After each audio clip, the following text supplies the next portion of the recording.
Welcome to another episode of Stand on Guard. I'm your host, David KRAYDEN. The farmers are coming to Ottawa to protest Justin Trudeau's refusal to exempt them from the carbon tax. I'll tell you more about it when we come back. So we are in a very precarious position in this country. We need political change, but we also need to resolve to resist.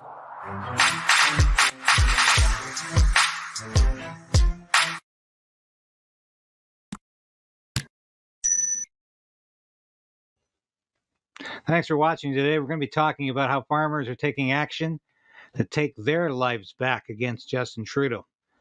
And there will be a rally and a protest on Parliament Hill next week. And the farmers are coming to Ottawa Tuesday, November 21st.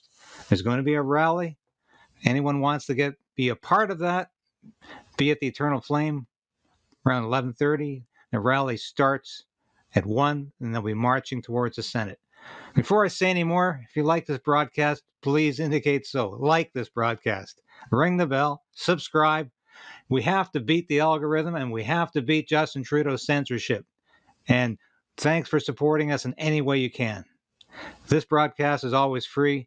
Thanks for watching today. We're going to be talking about a very crucial issue. Because as you know, last week, Conservative leader Pierre Poilievre directly asked Prime Minister Justin Trudeau whether or not he was prepared to have another carve-out of the carbon tax. He gave it to his friends in Atlantic Canada to prop up his Liberal MPs in that part of the country. But Trudeau refused to even answer the question because he doesn't want to help farmers. Let's listen to some of that exchange from last week.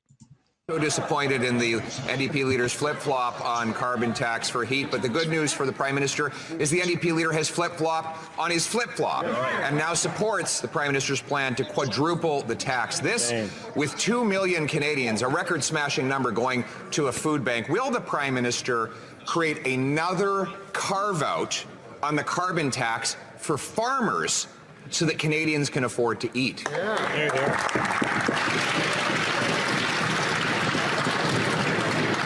The Right Honourable Prime Minister.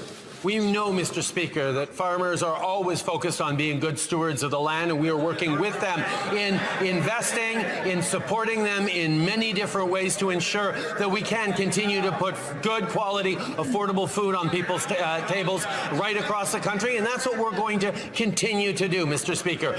Farmers and indeed Canadians from coast to coast to coast know that as we fight climate change, as we put more money in people's pockets every 3 months with hundreds of dollars with the pollution price return, we're going to continue to step up in building a strong economy for tomorrow, something the Conservatives simply don't understand. The Honourable Leader of the Opposition. Mr. Speaker, the Prime Minister is quadrupling his carbon tax on the farmers who make the food, quadrupling the tax on the truckers who ship the food, therefore quadrupling the tax on all who buy the food. Good news is there is a common sense Conservative bill that's passed through the House and in the Senate where the Prime Minister's senators are holding it up. Will the Prime Minister once again cave and allow another carve-out on the carbon tax for farmers? Yes or no?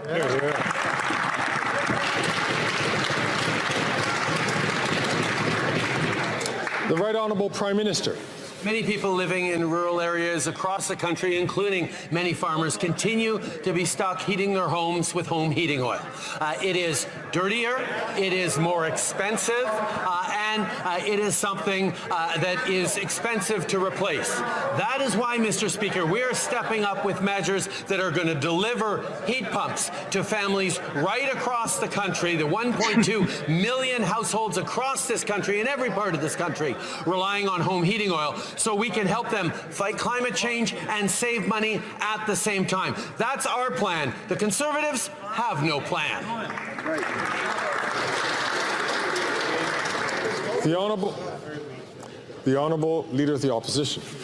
Our common sense plan is found in Bill C-234, which would give another carve-out to farmers on the carbon tax. And the Prime Minister has claimed that he won't cave again. He says there will be no more carve-outs.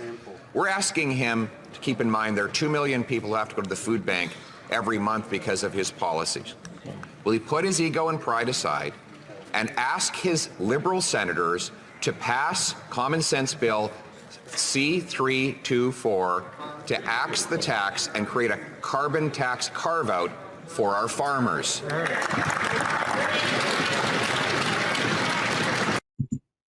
You know, you got to say, too, the bill is so simple. It's just 234. Even Trudeau can remember that. He's not very good with numbers, but he can probably remember that much. You notice how he's gasping, too, while he's answering the questions? Sure sign he's not telling the truth.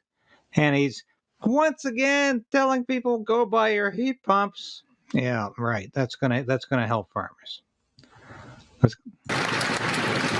The Right Honourable Prime Minister. Mr. Speaker, farmers across this country know the costs of climate change. They know the costs of extreme weather events, whether it be floods or fires or more intense storms. Farmers are worried about their future, worried about their kids' future, worried about the country's future. That's why we put forward a plan that is reducing our emissions and growing our economy at the same time while putting more money in Canadians' pockets. The Conservatives have no plan to fight climate change, no plan for the future of the economy, no plan for future generations. We will continue to do what's necessary to support Canadians, including farmers, long into the future. That's it. The Honourable Leader of the Opposition. The Prime Minister won't answer a simple question. It's about the Common Sense Conservative bill to carve out farming from the carbon tax. But I understand why he feels he's in a bind, because his Environment Minister said, as long as I am Environment Minister, there will be no more exceptions to carbon pricing. That implies that he would resign if there was another carve-out. Will the Prime Minister sacrifice his crazy carbon tax minister and support our common sense bill to take the tax off?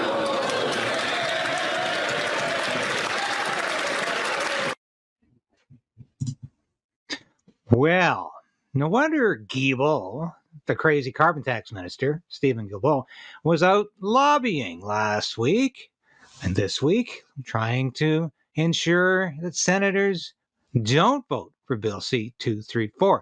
Because after the bill went through hell in the handbasket, getting amended, it's back to normal, and we want the bill to pass. It will exempt farmers from the carbon tax. Guilbeault doesn't want that. You remember what Guilbeault said recently? This is the kind of guy he is. As opposed to the Conservative Party, who want to bring us back to the Stone Age, Mr. Speaker. Yeah. He somehow thinks the Conservatives want to bring us back to the Stone Age, even though it's the Liberals with the kooky climate change minister who wants to freeze us, shut off the lights, turn off the gas, stop driving cars, and live in caves. That, to me, sounds like the Stone Age. So I don't know what he's talking about, and he doesn't either. It's all bloody political rhetoric that is meaningless after a while. Doesn't compute at all. But as I said, Guilbeault's been up to lots of, shall we say, backroom diplomacy, to be kind. He's been pressuring senators to vote against this bill.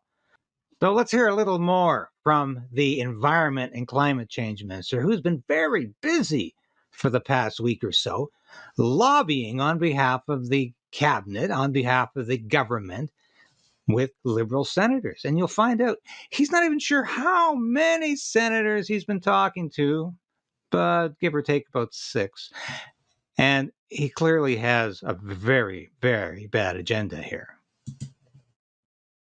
Minister Guilbeault, if you could explain what you were saying to senators that you've been talking to about Bill C-234 and how many senators you've been speaking to about it. Thank you very much, Mia. A couple of things on that. First and foremost, people should remember, and if Pierre Poilievre had any sense of moral decency, he would admit that we've already Any sense of moral decency? You're the guy who wants to leave Canadians out in the cold. who thinks Canadians' hunger, Canadians' warmth doesn't matter as long as we're fighting climate change, as long as we're upholding your narrow ideological perspective, don't talk to me about morality. Included 97% of fuels used on farms, because at the time when we put in place carbon pricing in Canada, the price on pollution, we realized that there was no alternatives for these applications. So the price on pollution in the agricultural sector only applies to 3% of complete fabrication. That's a complete lie. He's a liar for saying it. He has no idea where those figures come from. And he's expecting us to just swallow that. And of course, it's all rubbish. It's all nonsense. And if he was so concerned, if he really believed for a minute that the carbon tax only applied to 3%, why is he so concerned about this bill passing? Why does he want to defeat this bill so badly? Obviously, this is a lie. Obviously, he really is concerned about getting this bill stopped because he knows this will exempt farmers from a carbon tax that currently affects 100% of fuels. And he's lying about this. And don't give me this talk about price on pollution. Carbon is not pollution. Your words are pollution. Your office has become pollution. The Liberal government has become pollution, but carbon is not pollution. Of fuels that are being used, where alternative technologies are available, and we've in the case of grain drying, for example, and we've provided more than $500 million of funding to support farmers in that transition. Number one. Number two,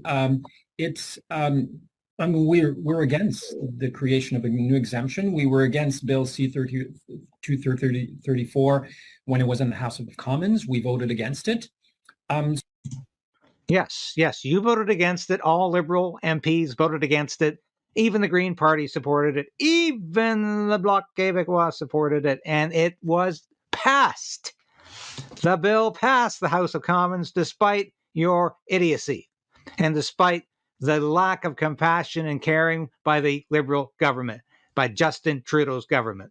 It passed. Now you want to stop it in the Senate, the unelected Senate. That's your plan. So I have had conversations with, I don't know, maybe half a dozen, give or take, senators in the course of the last.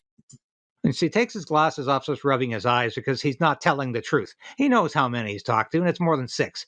My sources tell me it's a lot more than 6. 2 weeks. But people should remember that since 2015, there are a handful, but only a handful of Liberal senators. The senators we've nominated as a government since 2015 are independent senators. The only person who... Not exactly. They're voting with the Liberals most of the time. Don't call them independent. Tell senators what to do and how to vote is Pierre Poilievre. We don't do that. So I've had conversations. That's precisely what you're doing. What does Pierre Poilievre have to do with telling senators how to vote? You're the one meeting with them. You're the one telling them how to vote. What a hypocrite. With some of them to explain our position and why we don't support that bill. But this is what they've been. They've been conversations.